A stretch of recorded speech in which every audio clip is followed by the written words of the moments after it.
I pushed him away, my palms flat against his chest, trying to anchor myself, as much as to stop him. John, don't. My voice trembled but held.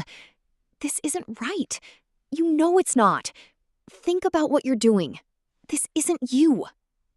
He froze, shame flickering across his face as the weight of the moment crashed down. His shoulders slumped, his gaze dropped.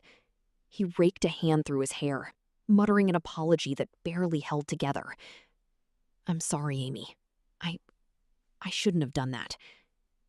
And then he turned, stumbling down the hallway, leaving me against the cool stone wall with my heart racing and my breath coming too fast. I closed my eyes, pressing my palms flat against the brick until the tremor in my hands subsided.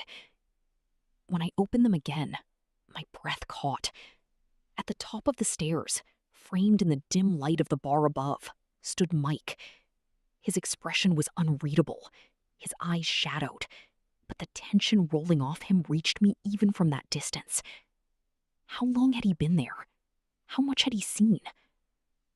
I climbed some steps, my voice barely finding its way out. Mike? He cut me off, his words slicing through the charged silence. What's going on between you two, Amy? His tone was low, but sharp, demanding an answer he wasn't going to let slide. I hesitated, the truth knotted in my throat, too tangled with the past, too raw for this narrow stairwell. Please, not now, I said quietly. I'll explain everything later, I promise. For a moment, the only sound was the faint thrum of music from above.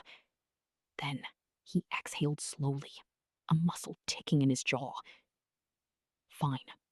Later then. He turned and started back toward the table, his shoulders stiff, gesturing for me to follow. We returned together, the air between us heavy with unspoken words. Mike sat down, jaw still tight, but made no mention of what he'd witnessed.